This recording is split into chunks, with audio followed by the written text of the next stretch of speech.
বন্ধুগণ নমস্কার, আমি শীতাংশু বলছি। দিল্লিতে যন্তর মন্তরে ওই যে আরশোলা জনতা পার্টির ধর্না অনশন প্রতিবাদ চলছে, এখনও চলছেই। তো এর মধ্যে অনেকগুলো নতুন নতুন ডেভেলপমেন্ট হয়েছে। সেই নতুন নতুন ডেভেলপমেন্টগুলো খুবই গুরুত্বপূর্ণ। এর বাইরে দেশের বিভিন্ন প্রান্তে বিভিন্ন রাজ্যের রাজধানীতেও প্রতিবাদ হয়েছে, কোথাও শেষ হয়েছে, কোথাও আবার নতুন করে আরম্ভ হয়েছে। যেমন কলকাতায় দেখা গেল কালকে যে সে প্রতিবাদ হয়েছে, এবং সেই প্রতিবাদে কী দিল্লির যে হয়েছে যা সেটা বলিনি, আর নতুন যে ঘটনা ঘটেছে সেটাও বলিনি।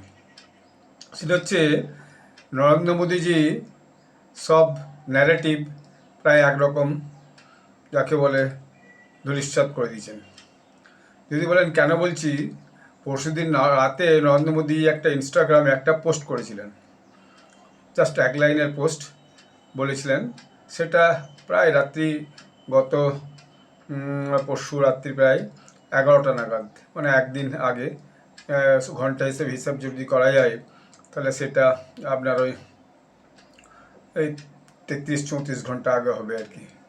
তো যাই হোক, সেটাতে তিনি যেটা বলেছিলেন যে more strict actions against paper leaks to come in tomorrow's cabinet. অর্থাৎ ক্যাবিনেটে এই নিয়ে নতুন যে কড়া পদক্ষেপ নেওয়া হবে সেটা আলোচনা হবে। তো তারপরে কী হলো, আমি গতকাল পর্যন্ত যা দেখেছি সেটাতে আপনার প্রায় প্রচুর 17.5 মিলিয়ন লাইকস হয়েছে। ভাবতে পারেন 17.5 মিলিয়নস, এবং 1.7 মিলিয়ন কমেন্ট হয়েছে, 1.5 মিলিয়ন রিপোস্ট হয়েছে। তো সব ন্যারেটিভ একরকম খতম হয়েছে বলা যায়। আজকে দেখলাম যে সেটা নাকি সোশ্যাল মিডিয়াতে মানে ওয়ার্ল্ড রেকর্ড হয়েছে, 303 মিলিয়ন ইন 24 আওয়ার্স। এটা একটা নতুন যে তথ্য বেরিয়ে এসেছে, যারা এই সমস্ত রেকর্ড রাখে, আমি দেখছিলাম সোশ্যাল মিডিয়াতে এটা পাবলিশ হয়েছে। তারপর দেখা যাচ্ছে গতকাল রাতে তিনি আরেকটা ছোট্ট ভিডিও করেছেন, সেটা ওই 2.5 মিনিট 3 মিনিট হবে। প্রথম দিনের ভিডিওটাতে ইনস্টাগ্রামে পোস্ট করেছেন, তারপর সেগুলো সম্মত নিশ্চয়ই তিনি এক্স এবং এফবি সবেতেই পোস্ট করেছেন। আমি আজকে দেখছিলাম এফবিতেও যে প্রথম দিনের ভিডিওটা 8.2 মিলিয়ন হচ্ছে যে লাইকস এসেছে। তারপরে দ্বিতীয় ভিডিওটা যেটা গতকাল রাতে করেছেন, এখন থেকে প্রায় 11-12 ঘন্টা আগে, সেটাতে তিনি যে কথা লিখেছেন সেটা হচ্ছে thanks to the ইয়ংস্টার্স who watch my video yesterday and send insightful suggestions. Comments এসছে সেখানে, যুবকরা, যুবতীরা, ছাত্ররা মূলত সেখানে প্রচুর কমেন্টস দিয়েছে, অন্যান্য মানুষও দিয়েছে। তো সেই কমেন্টসটাতে তিনি এই মন্তব্যটা করেছেন। এখন পর্যন্ত দেখলাম সেটাতে 8.6 মিলিয়ন লাইকস হয়েছে, 871.5 সেটা কমেন্ট হয়েছে, আবার 512.7 রিপোস্ট হয়েছে। তো এই দুটো যে ভিডিও, এই দুটো ভিডিওতেই সারা যে ন্যারেটিভটা এতদিন চলছিল, যারা সোশ্যাল মিডিয়ায় ন্যারেটিভ চালাচ্ছিল, সব ন্যারেটিভকে একদম যাকে বলে ধূলিসাৎ করে দিয়েছে। এরপরে বলি হয়েছে কী কী হয়েছে। এর মধ্যে সোনম ওয়াংচুক তো অনশন ভঙ্গ করেছেন, জেপি নাড্ডা হাসপাতালে গিয়ে দেখা করেছেন, আরও জিতেন্দ্র সিং গেছিলেন মন্ত্রী, আরও অনেকে গেছিলেন। শোনা গেল 65 জন মন্ত্রী তার অনশন ভঙ্গের জন্য একটা যৌথ দাবি রেখেছেন বিভিন্ন দল থেকে, অ্যাক্রস দ্য পার্টিজ। তো ফলে তিনি অনশন ভঙ্গ করেছেন, এবং তার সঙ্গে আলোচনা হয়েছে। তিনি একটা ব্যাপারে তিনি সহমত জানিয়েছেন, সেটা হচ্ছে যে না, রাস্তার এইরকম প্রোটেস্ট দিয়ে কাউকে জোর করে পদত্যাগ করানো যায় না। যেটা খবরটা বেরিয়ে এসেছে, আমি যেটা শুনেছি সেটা আপনাকে বলছি। অর্থাৎ পদ পরিবর্তন, ব্যক্তি পরিবর্তন মন্ত্রিত্বেই হোক, যেখানে হোক, সেটা সংসদই ঠিক করবে, কারণ সংসদই হচ্ছে সর্বোচ্চ সংস্থা, যেখানে মানে অধিকাংশের ভোটে নির্বাচিত সরকার এই বিষয়গুলো ঠিক করে। তার পরিবর্তন এরকম রাস্তায় একটা ধর্ণা প্রদর্শন করে গুটি কয়েক লোক মানে দেশে 140 কোটি লোক, হ্যাঁ, প্রায় 120-30 কোটি লোক ভোট দেয়। তো বিজেপি 96 থেকে 98 কোটি ভোটে জয়লাভ করেছে। এরকম একটা সরকারকে ওই রাস্তায় 2000, 5000, 200, 500, 1000, 2000, 5000 লোক একটা ধর্ণা করে দিল্লিতে বন্ধক বাঁধানোর মতো ব্যবস্থা করে আর তারা সরকারের একটা পদ পাল্টে দেবে, এটা হতে পারে না। এটা তিনি রাজি হয়েছেন।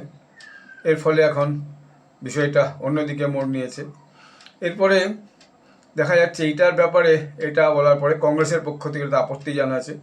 তাদের কোনো যে প্রতিনিধি ওই অংচুকের সঙ্গে নেগোসিয়েশনে ছিলেন কিনা বলা যায় না, তবে আজকে একটা যে নিউজে শুনলাম ভিডিওতে, যে সেটা হচ্ছে যে ওই যে মিস্টার তংখা, বিবেক তংখা বোধহয়, সেই বিবেক তংখা তিনি রাজ্যসভার সদস্য কংগ্রেসের এবং উকিলও ছিল সোনম ওয়াংচুকের, যে উকিল হাইকোর্টে যে লড়াইটা জিতেছিল দিল্লি হাইকোর্টে, তিনি নাকি বিষয়টা মধ্যস্থতা করেছেন। এটা একটা রিপোর্টে শুনলাম। এটা কতটা সত্যি সেটা আমি অবশ্য কনফার্ম করছি না এখানে। দ্বিতীয় হচ্ছে এরপরে দেখা গেল কি ফলে কংগ্রেসের সঙ্গে সোনম ওয়াংচুকের দূরত্ব বেড়ে গেল। কারণ কংগ্রেস চাইছিল কোনোভাবেই সোনম ওয়াংচুক যাতে বিজেপির কথায় এই আত্মসমর্পণ না করে, অর্থাৎ অনশন ভঙ্গ না করে। এটা একটা কথা। কি তারা চাইছিল সেটা বোঝা গেল না, যে তার মানে কি মানুষটার আরও শারীরিক অবনতি হোক, এটাই চাইছিল। এরপরে দেখা যাচ্ছে এর ফলে আরও একটা ঘটনা ঘটছে, রাজনৈতিক যে ঘটনাক্রমগুলো হচ্ছে, যে কংগ্রেসের সঙ্গে আম আদমি পার্টির একটা সরাসরি লড়াই হয়ে গেছে। এটা আমি আগের একটা ভিডিওতেও বলেছি যে এখন কংগ্রেসের যে বিভিন্ন নেতা তারা আম আদমি পার্টিকে আক্রমণ করছে এবং আম আদমি পার্টি কংগ্রেসকে আক্রমণ করছে, যদিও তার পেছনে রাজনীতি হচ্ছে পাঞ্জাবের সামনে নির্বাচন, সেটা একটা বড় কথা। এবং তারপরে দেখা যাচ্ছে যে যে জনসলাভ, অর্থাৎ যে ব্যাপক ছাত্রজীবী বলুন, সাধারণ মানুষই বলুন, ওখানে যন্ত্রের মধ্যে যে হাজির ছিল, সেই কিন্তু সেটা কমে গেছে। আমি কালকে রাত্রি পর্যন্ত যে ভিডিও এসেছে, যে নিউজে দেখছিলাম, সেখানে সংখ্যা অনেক কমে গেছে। চারিদিকে ব্যারিকেড করে দেওয়া আছে, মেটাল ডিটেক্টর দেওয়া আছে, পুলিশ সার্চ করছে, মেটাল ডিটেক্টর দেখে নিচ্ছে, কারণ ওখানের মধ্যে কেউ যাতে কোনো বিশেষ অশান্তি ঘটিয়ে একটা আরও কোনো গুরুতর ব্যাপার না ঘটতে পারে, হ্যাঁ, সেটা মেটাল ডিটেক্টর দেখা হচ্ছে। আজকে সেটা টিভিতে দেখলাম, সেটা দেখা হয়েছে। এবং অভিজিৎ দীপকে এখন সোনম ওয়াংচুককে মানে করছেন, দোষী করছেন, যে তিনি কেন এরকম করলেন, তিনি কে, আমি শুরু করেছি এই যন্ত্র মন্ত্র এই ধর্না, বা সোনম ওয়াংচুকের কেউই নয়, এরকম একটা নাকি অভিযোগ করেছেন। তো সোনম ওয়াংচুক যদি না আসতো তাহলে তোমার ধর্নার কী গুরুত্ব ছিল? সোনম ওয়াংচুক একজন অ্যাক্টিভিস্ট হিসাবে আসার জন্যই এই ধর্নার গুরুত্বটা বেড়েছিল। যেমনি তিনি অনশন ভেঙে নিয়েছেন, তখন তো ধর্না তার কোনো গুরুত্বই কমে গেছে, মানুষের কাছে সে গুরুত্ব নেই। এক, দ্বিতীয় হচ্ছে যেভাবে ওখানে ধর্নার নামে ছাত্রর বদলে অন্যান্য বহু লোকজন গেছে, যে গুন্ডাগর্দি করেছে, পুলিশের উপর আক্রমণ করেছে, সাংবাদিকদের উপর আক্রমণ করেছে, মহিলা সাংবাদিকের সঙ্গে অভদ্র ব্যবহার করেছে, সেটা সবাই দেখেছে। যে সরকারের পুলিশের গাড়ি পাল্টে দেওয়া আছে, সেটা সবাই দেখেছে। অতএব নিজেদেরকে নিরীহ প্রমাণ করার বিশেষ কোনো কারণ নাই, কারণ মানুষের কাছে সব কিছুই চাক্ষুষ আছে। পুলিশ আগ বাড়িয়ে কোনো ঝঞ্ঝাট করতে যায়নি বা কাউকে রোধ করতে যায়নি।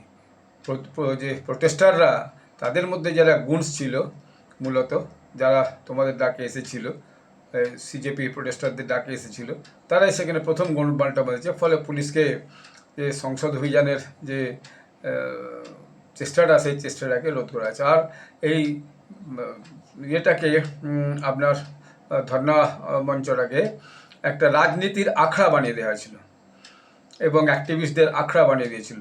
ভারত বিরোধী শক্তি, হিন্দু ধর্ম বিরোধী শক্তি, তার একটা আখড়া বানিয়ে দিয়েছিল। তার তো সমস্ত ভিডিও বাইরে বেরিয়ে এসেছে। পুলিশ প্রথমের দিকে বোধহয় 8টা কেস করেছিল, শোনা যাচ্ছে এখন টোটাল কেস হচ্ছে 15টা। এর মধ্যে যে সৌরভ দাস এবং যে আশুতোষ রেঙ্কা, এরা যে জেপি নাড্ডার সঙ্গে মিটিং করছেন, এটার জন্য সবাইকে প্রস্তুত থাকতে হবে। আপনারা সবাই ভালো থাকবেন। ধন্যবাদ। জয় হিন্দ, বন্দে মাতরম।